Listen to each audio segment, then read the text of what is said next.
Hello दोस्तों, आप लोग स्वागत है हमारे YouTube channel exam rankers academy में। आज आप सबको झारखंड 2025 को एनएम जेएनएम बीएससी नर्सिंग के जो एग्जाम होने वाले हैं उसके क्वेश्चन कराएंगे। बायोलॉजी आज जीव विज्ञान के क्वेश्चन होंगे, टॉप 50 क्वेश्चन। आज क्लास नंबर तीसरा है, आज तीसरा क्लास है। 2 क्लास हो चुका है, आप उसकी वीडियो प्लेलिस्ट में है, आप जाके देख सकते हैं। नहीं तो आपको उसकी लिंक डिस्क्रिप्शन में मिल जाएगी या फिर यहाँ पे आई कार्ड बटन पे मिल जाएगा। चलिए शुरू करते हैं। क्वेश्चन नंबर 1 है, निम्नलिखित में से कौन सा एक पशु कोशिका में मौजूद है? Which of the following is not present in an animal cell? Animal cell में क्या मौजूद नहीं है? Cell membrane, cell wall, nucleus, mitochondria. तो जो एनिमल सेल में होता है सेल वॉल नहीं उपस्थित होता है। सेल वॉल जो होता है सिर्फ प्लांट में होता है। अगला क्वेश्चन देखते हैं। यूकेरियोटिक कोशिका का नियंत्रण केंद्र है साइटोप्लाज्म, न्यूक्लियस, वैक्यूल, राइबोसोम। जो यूकेरियोटिक कोशिका होता है उसका नियंत्रण केंद्र क्या होता है? न्यूक्लियस होता है, केंद्रक। अगला क्वेश्चन है, क्वेश्चन नंबर तीसरा है, कौन सा अंग प्रोटीन और लिपिड को पैक करने के लिए और संशोधित करने के लिए जिम्मेदार है? Endoplasmic reticulum, Golgi apparatus, lysosome, ट्रेक्सोसोम। ट्रैक्सोसोम क्या हो जाएगा? जो लिपिड को पैक करने, प्रोटीन और लिपिड को पैक करने और संशोधित करने के लिए जिम्मेदार कौन सा है? Golgi apparatus. ऑप्शन बी सही हो जाएगा। अगला क्वेश्चन है, फ्लूइड मोज़ेक मॉडल किसकी संरचना का वर्णन करता है? Cell wall, nucleus, cell membrane, chloroplast. जो फ्लूइड मोज़ेक मॉडल है किसकी संरचना को, किसके स्ट्रक्चर को वर्णन करता है? तो सेल क्या हो जाएगा? सेल मेम्ब्रेन, कोशिका झिल्ली को। अगला क्वेश्चन है, लाइसोसोम का प्राथमिक कार्य क्या है? लाइसोसोम का प्राथमिक कार्य क्या है? ऊर्जा उत्पादन, प्रोटीन संश्लेषण, अंतःकोशिकीय पाचन, लिपिड संश्लेषण। तो क्या हो जाएगा? अंतःकोशिकीय पाचन। ऑप्शन सी सही हो जाएगा। अगला क्वेश्चन है, यूकेरियोटिक कोशिकाओं में कोशिकीय श्वसन का स्थल है साइटोप्लाज्म, न्यूक्लियस, माइटोकॉन्ड्रिया, क्लोरोप्लास्ट। क्या हो जाएगा ऑप्शन सही? कौन सा ऑप्शन सही हो जाएगा? माइटोकॉन्ड्रिया। ऑप्शन सी सही हो जाएगा। अगला क्वेश्चन है, निम्नलिखित में से कौन सा एक झिल्लीबद्ध अंग है? Membrane bonded organelles, ribosome, centrosome, mitochondria, nucleus. क्या हो जाएगा? झिल्लीबद्ध जो है माइटोकॉन्ड्रिया। आप लोगों को पता है 600 से 700 क्वेश्चन बायोलॉजी में कराए जाएंगे। डेली 50 क्वेश्चन होंगे। तो आप लोग देखिए 50 में से कितने क्वेश्चन सही कर पाते हैं। कमेंट करके ज़रूर बताइए। कमेंट पे, चैनल पे नए हैं तो चैनल को सब्सक्राइब कर लीजिए, लाइक कर दीजिए, शेयर कर दीजिए। पीडीएफ के लिए एग्जाम रैंकर्स एकेडमी को टेलीग्राम चैनल को ज्वाइन कर लीजिए। चैनल को सब्सक्राइब करना ना भूलें। डेली 50 क्वेश्चन, सभी सब्जेक्ट के 50-50 क्वेश्चन होते हैं। अगला क्वेश्चन है, जिस प्रक्रिया में कोशिका बड़े कणों को अंदर लेती हैं उसे कहा जाता है?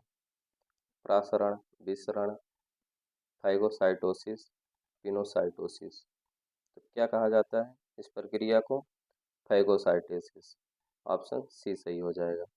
अगला क्वेश्चन है, प्रोटीन संश्लेषण के दौरान कौन सा आरएनए अमीनो एसिड को राइबोसोम तक ले जाता है? मैसेंजर आरएनए, हस्तांतरण आरएनए, राइबोसोमल आरएनए, एसएनआरएनए। तो कौन सा आरएनए है प्रोटीन संश्लेषण के दौरान? कौन सा आरएनए अमीनो एसिड को राइबोसोम तक, अमीनो एसिड को राइबोसोम तक कौन सा ले जाता है? टीआरएनए, जो टीआरएनए, हस्तांतरण, ट्रांसफॉर्मेशन, ट्रांसफर आरएनए। अगला क्वेश्चन, प्रोकैरियोटिक कोशिकाओं में आनुवंशिक पदार्थ पाया जाता है? Nucleus, nucleoid, region, mitochondria, chloroplast. तो प्रोकैरियोटिक कोशिकाओं में जो पाया जाता है वो है न्यूक्लियाइड रीजन, न्यूक्लियाइड क्षेत्र। अगला क्वेश्चन है, मानव शरीर की सबसे बड़ी धमनी है? मानव शरीर की सबसे बड़ी धमनी कौन सी है? मानव शरीर की सबसे बड़ी धमनी एरोटा है। अगला क्वेश्चन है, निम्नलिखित में कौन सा गुर्दे की कार्यात्मक इकाई है? Neuron, nephron, alveolus, hepatocyte. तो गुर्दे का कार्यात्मक इकाई क्या है? तो गुर्दे का कार्यात्मक इकाई जो है नेफ्रॉन है। अगला क्वेश्चन, पाचन क्रिया शुरू होती है पेट से, छोटी आंत से, मुंह से, ग्रास नली से? तो पाचन क्रिया होती है वो शुरू होती है मुंह से। अगला क्वेश्चन है, मस्तिष्क का कौन सा भाग श्वसन और हृदय की गति को बेमित करने के लिए जिम्मेदार है? सेरिबरम, सेरिबैलम, मेडुला ऑब्लिगाटा, पॉन्स। तो कौन सा हो जाएगा? मेडुला ऑब्लिगाटा। अगला क्वेश्चन है, पाचन तंत्र का पोषक तत्वों का अवशोषण प्राथमिक स्थल है पेट, छोटी आंत, बड़ी आंत, यकृत। पाचन तंत्र जो होता है उसका पोषक तत्वों का अवशोषण की प्राथमिक स्थल क्या है? स्मॉल इंटेस्टाइन, छोटी आंत। अगला क्वेश्चन है, कौन सी रक्त कोशिकाएं ऑक्सीजन ले जाने के लिए जिम्मेदार है? श्वेत रक्त कोशिकाएं, लाल रक्त कोशिकाएं, प्लेटलेट्स, लिम्फोसाइट। तो ऑक्सीजन को कौन सी लेके जाती हैं, कौन सी कोशिकाएं? तो लाल रक्त जो कोशिकाएं होती हैं वो ऑक्सीजन को लेकर जाती हैं, एंथ्रोसाइट्स। अगला क्वेश्चन, मानव कंकाल प्रणाली कितनी हड्डी से बनी होती है वयस्कों में? तो 206 हड्डी से। अगली क्वेश्चन, कौन सी अंतःस्रावी ग्रंथि वृद्धि हार्मोन उत्पन्न करती है? Thyroid gland, adrenal gland, pituitary gland, pancreas. तो कौन सी अंतःस्रावी ग्रंथि वृद्धि हार्मोन उत्पन्न करती है? तो पिट्यूटरी ग्लैंड होती है, वही वृद्धि हार्मोन को रिलीज करती है। अगला क्वेश्चन है, वह तरल संयोजी ऊतक जो पूरे शरीर में घूमता है वह है? लसिका, प्लाज्मा, रक्त, अंतरलीय द्रव्य। क्या हो जाएगा? ब्लड जो है ये पूरे शरीर में संयोजी ऊतक के रूप में घूमता रहता है। अगला क्वेश्चन, निम्नलिखित में कौन सा मेडुला ओब्लागाटा द्वारा नियंत्रित एक अनैच्छिक क्रिया है? चलना, बात करना, छींकना, लिखना। तो मेडुला ओब्लागाटा द्वारा नियंत्रित एक अनैच्छिक क्रिया कौन सा है? जो स्नेचिंग है, छींकना, जो छींक आती है वो एक अनैच्छिक क्रिया है। अगला क्वेश्चन, क्लोरोफिल का निर्माण के लिए कौन सा खनिज तत्व आवश्यक है? कैल्शियम, लोहा, मैग्नीशियम, फास्फोरस। जो क्लोरोफिल होता है उसके निर्माण के लिए कौन सी खनिज की आवश्यक है? मैग्नीशियम की। ऑप्शन सी सही हो जाएगा। अगला क्वेश्चन है, पौधे मुख्य रूप से किस रूप में नाइट्रोजन अवशोषित करते हैं? वायुमंडलीय नाइट्रोजन, नाइट्रेट्स, अमोनिया, अमीनो अम्ल। कौन सा हो जाएगा? नाइट्रेट्स। जो नाइट्रेट्स होते हैं वो नाइट्रोजन अवशोषित करते हैं।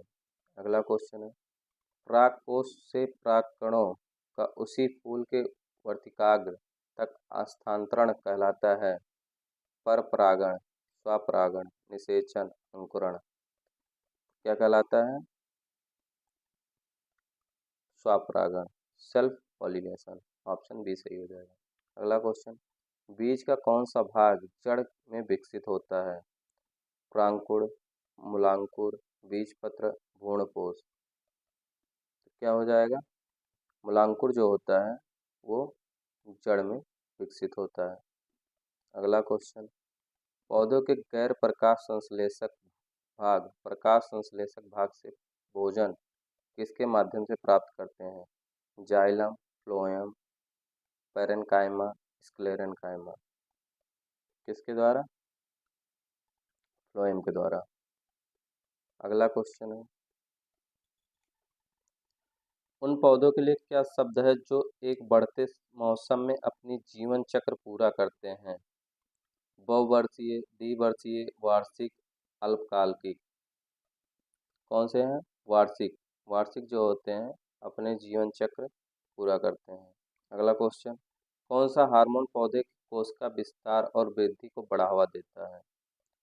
जेबरेलिन, ऑक्सिन, साइटोकाइनिन, एबिस्किस एसिड। तो कौन सा हो जाएगा? ऑक्सिन जो होता है वो वृद्धि को बढ़ावा देता है। अगला क्वेश्चन, एक लकड़ी के तने की सुरक्षात्मक बाहरी परत कहलाती है? एपिडर्मिस, कार्टेक्स, छाल, मज्जा। तो जो छाल है ऑप्शन सी सही हो जाएगा। अगला क्वेश्चन, वनस्पतिक प्रसार एक प्रकार का है? यौन प्रजनन, अलैंगिक प्रजनन, ए बी सी दोनों, उपयुक्त में से कोई नहीं। क्या हो जाएगा? अलैंगिक प्रजनन, एसेक्सुअल रिप्रोडक्शन। अगला क्वेश्चन, एक फूल में बाह्यदल पुंज का प्राथमिक कार्य है?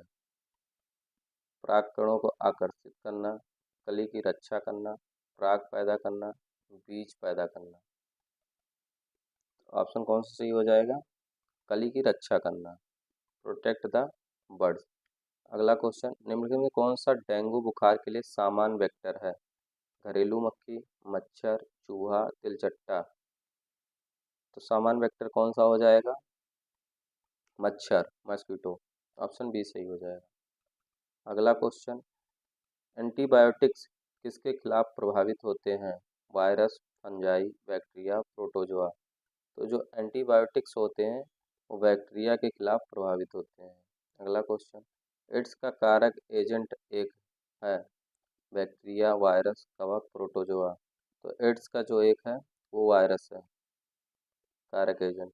अगला क्वेश्चन, पाश्चुराइजेशन एक प्रक्रिया है जिसका उपयोग किया जाता है? भोजन को जमा कर संरक्षित करना, भोजन में हानिकारक सूक्ष्मजीवों को मारना, भोजन में पोषक तत्वों को जोड़ना, खाद्य उत्पाद में किण्वित करना। क्या हो जाएगा?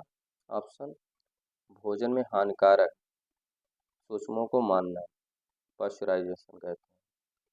ऑप्शन बी सही है। अगला क्वेश्चन, निम्नलिखित में से कौन पीलिया का एक लक्षण है? दाने, त्वचा और अंगों का पीला पड़ जाना, जोड़ों का दर्द, खांसी। तो पीलिया का एक लक्षण जो है कौन सा है? त्वचा और आंखों को पीला पड़ना। अगला क्वेश्चन, रोगजनक शब्द का तात्पर्य है? एक बीज जो बीमारी का कारण बनता है, एक प्रकार की प्रतिरक्षा कोशिका, एक लाभकारी सूक्ष्मजीव, एक एंटीबायोटिक। क्या हो जाएगा? एक जीवों की बीमारी का कारण बनता है जो रोगजनक होता है। ऑप्शन ए सही हो जाएगा। अगला क्वेश्चन, दांत का एक सामान्य त्वचा संक्रमण है जो किसके द्वारा होता है? Bacterium, virus, fungus, warm. किसके द्वारा होता है? फंगस के द्वारा होता है। अगला क्वेश्चन है, तण टीका होता है जो तण टीका होता है वो क्या होता है? जीवित कमजोर रोगजनक, मृत रोगजनक, रोगजनकों द्वारा उत्पादित विषाक्त पदार्थ, रोगजनकों द्वारा आनुवंशिक पदार्थ। जो तण टीका होता है वो जीवित कमजोर रोगजनक होता है। अगला क्वेश्चन, रेबीज एक वायरल बीमारी है जो संक्रमित जानवरों के काटने से फैलती है? मुख्य रूप से बिल्ली, कुत्ते, पक्षी, इंसेक्ट। तो कुत्ते के काटने से रेबीज होता है। प्रतिरक्षा प्रणाली का अध्ययन कहलाता है? इम्यून सिस्टम की स्टडी क्या कहलाती है? पैथोलॉजी, इम्यूनोलॉजी, महामारी विज्ञान, फार्माकोलॉजी। तो क्या कहलाती है? इम्यूनोलॉजी कहलाती है। अगला क्वेश्चन, एक जीन क्या है? एक प्रोटीन और डीएनए का एक खंड जो विशिष्ट गुण को के लिए कोड करता है, एक प्रकार का गुणसूत्र, एक कोशिका अंग। तो क्या हो जाएगा? जीन जो है a segment of DNA that code for a specific trait. अगला क्वेश्चन, एक जीन का वैकल्पिक रूप कहलाते हैं? स्थान, युग्म विकल्पी, गुणसूत्र, जीनोटाइप। तो एक जीन का जो है वैकल्पिक रूप क्या कहलाते हैं? युग्म वैकल्पिक, एलील्स। अगला क्वेश्चन, एक लक्षण के लिए आर जीनोटाइप वाला व्यक्ति जहाँ आर प्रभावित होता है और आर अप्रभावित माना जाता है क्या कहलाता है? संयुग्मक प्रभावी, सवयुग्मक अप्रभावी, विषम युग्मक प्रभावी, शुद्ध नस्ल। तो विषम युग्मक प्रभावी कहलाते हैं, विषम युग्मक। अगला क्वेश्चन, एक जीव का अवलोकना योग विशेषताओं का उसको क्या कहलाता है? जीनोटाइप, फिनोटाइप, युग्मविकल्पी, कैरियोटाइप। क्या कहलाता है? फिनोटाइप कहलाता है। अगला क्वेश्चन, युग्मकों शुक्राणुओं और अंडाणु कोशिकाओं के निर्माण के लिए कौन सी प्रक्रिया जिम्मेदार है? समसूत्रण, अर्धसूत्री विभाजन, निषेचन, विभेदन। तो क्या हो जाएगा? माइटोसिस जो होता है, मियोसिस, अर्धसूत्री विभाजन। अगला क्वेश्चन है, डाउन सिंड्रोम किस गुणसूत्र के एक अतिरिक्त प्रतिलिपि का कारण होता है? गुणसूत्र 18, गुणसूत्र 21, एक्स गुणसूत्र, वाई गुणसूत्र। तो किसका होता है? 21 गुणसूत्र का प्रतिलिपि के कारण होता है डाउन सिंड्रोम। अगला क्वेश्चन, एक विशिष्ट डीएनए खंड की कई प्रतियां बनाने के लिए उपयोग किए जाने वाली तकनीक कहलाती है? जैल विद्युत कण संचलन, पॉलीमेरेज चेन रिएक्शन, डीएनए अनुक्रमण, जीन थेरेपी। तो क्या कहलाती है? Polymerase chain reaction. Option B सही हो जाएगा। अगला क्वेश्चन, डीएनए की डबल हेलिक्स संरचना का प्रस्ताव किसने रखा? Gregor Mendel, Rosalind Franklin, James Watson and Francis Crick, Frederick Griffith. तो किसने किया था? James Watson and Francis Crick. अगला क्वेश्चन, यदि किसी व्यक्ति का रक्त समूह ए है तो संभावित जीनोटाइप क्या है? केवल IA, केवल IA स्मॉल आई, IA या IA small I, IB I small I B. कौन सा हो जाएगा जीनोटाइप? दोनों हो सकते हैं, ये भी हो सकता है, ये भी हो सकता है, ये नहीं। ऑप्शन सी सही हो जाएगा। अर्धसूत्री विभाजन के दौरान समजात गुणसूत्रों के बीच आनुवंशिक पदार्थ का आदान प्रदान कहलाता है संलग्नता, क्रॉस ओवर, उत्परिवर्तन, स्वतंत्र वर्गीकरण। तो क्या कहलाता है? क्रॉस ओवर जो होता है, क्रॉसिंग ओवर जो है कहलाता है। अगला क्वेश्चन है, पारिस्थितिकी तंत्र में शामिल है केवल जीवित जीव, केवल निर्जीव घटक, जीवित जीव और निर्जीव घटक दोनों, उपयुक्त में से कोई नहीं। तो क्या शामिल है? जीवित जीव और निर्जीव घटक दोनों। ऑप्शन सी सही हो जाएगा। अगला क्वेश्चन है, निम्नलिखित में कौन सा एक लुप्त प्राय प्रजाति का उदाहरण है? मानव, बाघ, घरेलू बिल्ली, मुर्गी। कौन सी है? बाघ जो है लुप्त प्रजाति का उदाहरण है। अगला क्वेश्चन, आज जैव विविधता के लिए प्राथमिक खतरा क्या है? जैव विविधता के लिए प्राथमिक खतरा क्या है? प्राकृतिक आपदाएं, जलवायु परिवर्तन, पर्यावरण विनाश, प्रदूषण। तो हैबिटाट जो डिस्ट्रक्शन हो रहा है उसकी वजह से जैव विविधता का खतरा है। अगला क्वेश्चन है, जीवित जीवों द्वारा वायुमंडल नाइट्रोजन का प्रयोग करने के लिए योग्य रूप से परिवर्तित करने की प्रक्रिया कहलाती है?